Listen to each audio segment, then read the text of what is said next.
Hey guys, welcome back to my party. So right now I'm doing a Glock 19, 23, 32, yada yada yada, and we're doing an IWB taco style. So as you can see, I already have it blocked, and I'm just going to run through it real quick. Rounded widgets, which there's two different you can get. You got the flat ones, notice they're flat right here. Then you got the rounded, which of course are rounded. Bars, you got these bars again from DIY. I'm not sure if they still sell them anymore, but absolutely phenomenal if you can find them. And then all my aluminum pieces, you can see I got all these aluminum pieces here that I buy card stock, well not card stock, but I buy aluminum stock from Home Depot. And all I do is I just cut them out to the shapes I need. So I went ahead and I did this guy because, well, a little bit in a rush. But I found out I'm missing a couple pieces, so it's going to slow it down just a little bit. But anyways, so this is all set for right-hand IWB. Now, if you have a Gen 2, 3, or 4 Glock mold like I do, to make it a Gen 5, you just got to bump out a little bit, but also Glock for the slide release. So that's really it. Now, going to went to go form it, and I don't have a retention plate, so now I have to make a retention plate. If I could find, it's over here.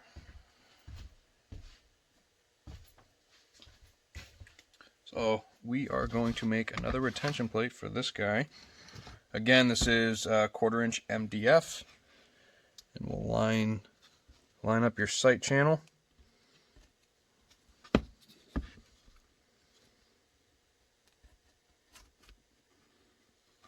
Trace around as best you can. Then I go a couple inches out. And this is a Glock 19 with TLR1. Now, I know for a fact I already have it, but I have a threaded barrel on it, so that's why. So we're going to go ahead and cut this out. And BRB. Real simple, real easy. Just get on your scroll saw.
All right, I'll cut. Now we will mount it up. First, I'm going to turn the oven on. It's a little cold in the garage today, so we'll get that going at least.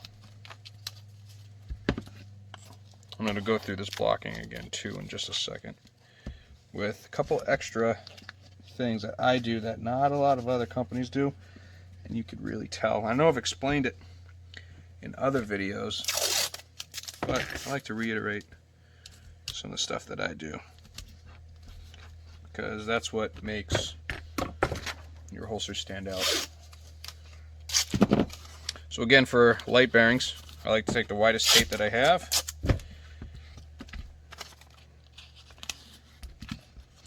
make sure block's in the center, and then just pinch it. That way the decks won't go and like fold underneath, and then it's just a wicked pain in the butt.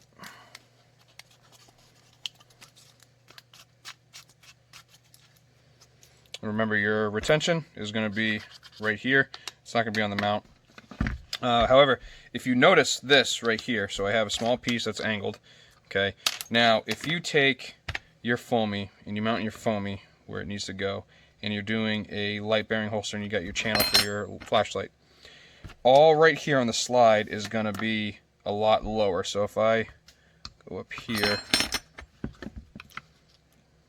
let's see here, if you also got to think that it's going to be on bushings. So you're going to see that gap that's in between this part here and the frame. So by adding this piece, it's going to lay on it there, and it's going to lay on it there with the adjustable cant. So you actually don't have to worry about the holster coming off, because if this is the firearm, this is the clip, if there's a gap at all, then there's a high chance that the holster will come off from the person when they go to pull the firearm. So get all your tape how you'd like it, flatten out all the creases. The more creases you have, the more is going to show in the decks, but it's not going to show through, which is good. Well, it could show through. If you notice, I just had a piece of crap right there. Get everything clean, get it all off, because that will show up in the deck. So make sure it is clean. So our oven's on. It's warming up our foam, because if you have cold foam, it just doesn't work. So you want to make sure that you have nice warm foam. And then selecting a size piece. So this is a fold over. And with a flashlight, it's probably going to be around like 10 inches or so. But I like to take whatever I'm working with, have it stick out a little bit on the right, and then fold over, just roll it. And then as long as it sticks out more on this side, it's fine. So generally, it's at least 12 inches long or wide, and then it's about 10 inches deep. So this is what we're going to use. So it's just going to be regular black, and it's going to look good. We're going to throw it in the oven, throw it in the press, and then we will be right back. Don't you just love when something comes together? So this is straight out of my press. You can see it looks beautiful. Super stoked with it. So what we're going to do now, open it up. Go ahead and get our pencils. Sharpen this baby. All right, so mapping it out. So your retention is literally right here. So we're going to do 2 retention points, and straight under it, horizontal, or parallel with it rather. And then I always do flush to the light, but you don't want to cut so the light sticks out, because since it's an IWB, if you lean on it or hit it, it'll pop it out of the holster. And then want as less material as possible, so we'll just do that. And we'll come down. Now, this is what I do. Take everything off of your mold. But I'll say before you do, make sure you don't have another order that is like this one. Otherwise, you have to prep again.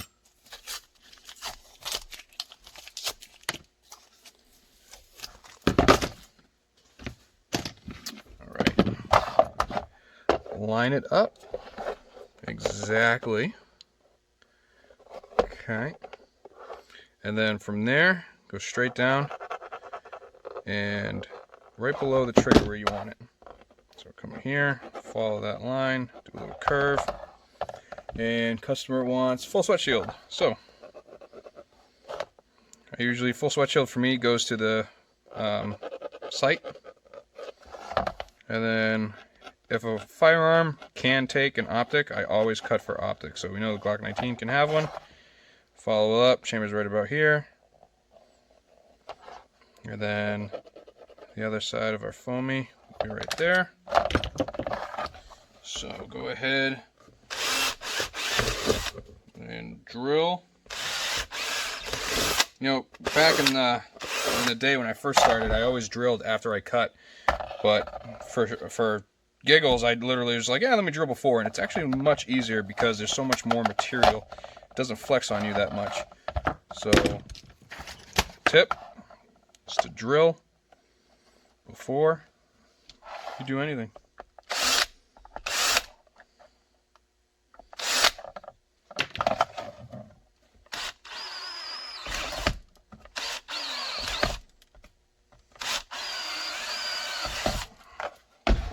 Right, then I clean them with a deburring bit.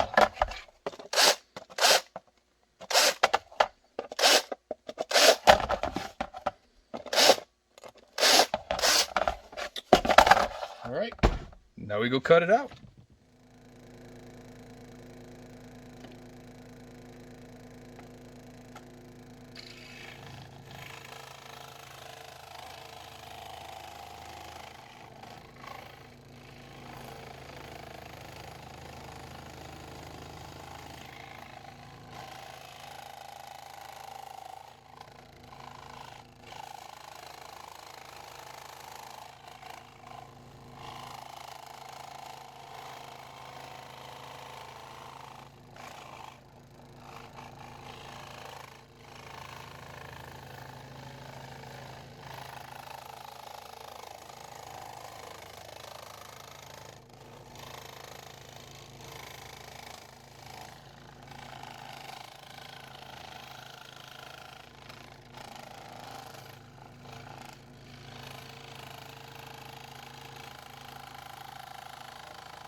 when doing light bearings, it is a good idea to have what you're working on close by, just in case you need to shave off more right here, and that's a good fit for me.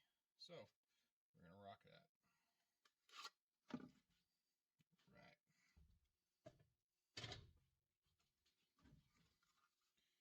And clean.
And we are back.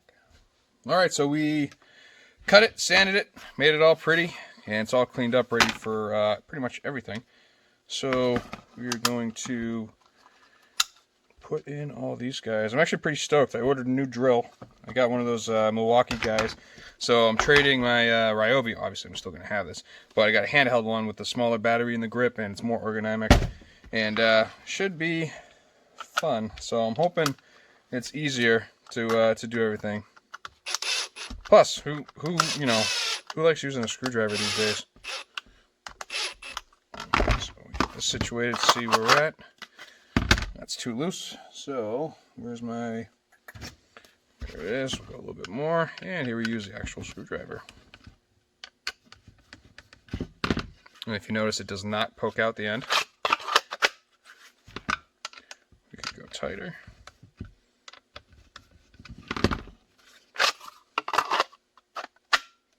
That's nice.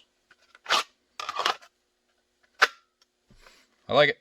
All right, so now what we have to do is add the hardware. So before we add all this, actually go ahead and I'll add, because it's adjustable retention, I only put Loctite on one, and that's the one that's going to be the pivot point. So, but we have to mark these. So this is what we're going to do. We'll go over here.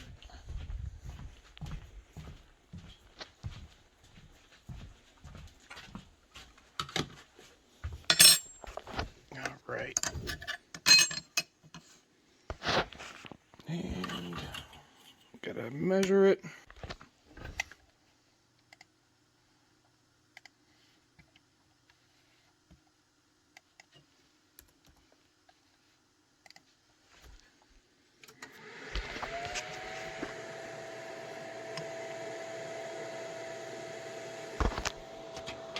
Plug in my fan.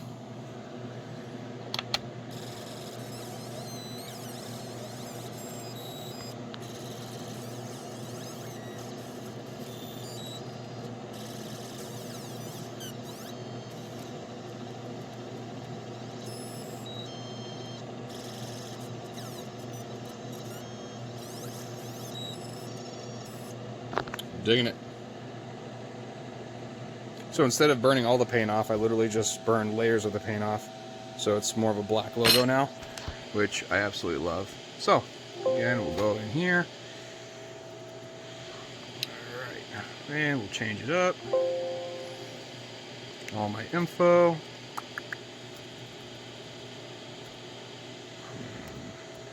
This is a TLR1 IWB right hand.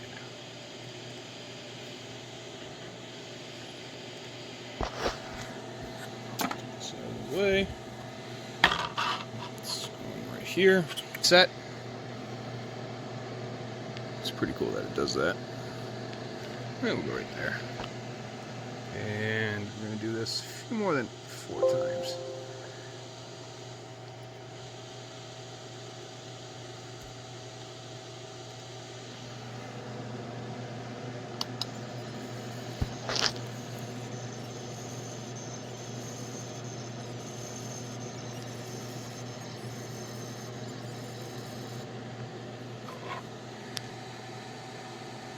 Cool. Alright, shut it off. Grab the material. Look at my mess of a shop. Oh, I can't wait till it's warmer out.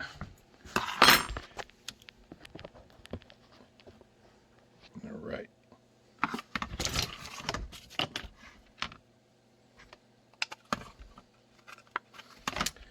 This is a 1/4 inch one. So we'll set it there. Alright, and then the one with the Loctite goes in the pivot one.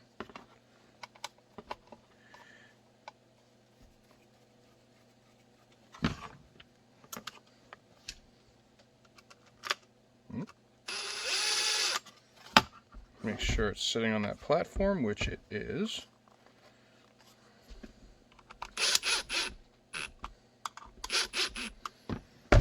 Alright, and again, remember not to have the screw protrude through the end of the post because you will scratch your firearm. And that is it. So there's an IWB for the Glock 19, 23, 32, and the Glock 45 with the TLR. Happy bending.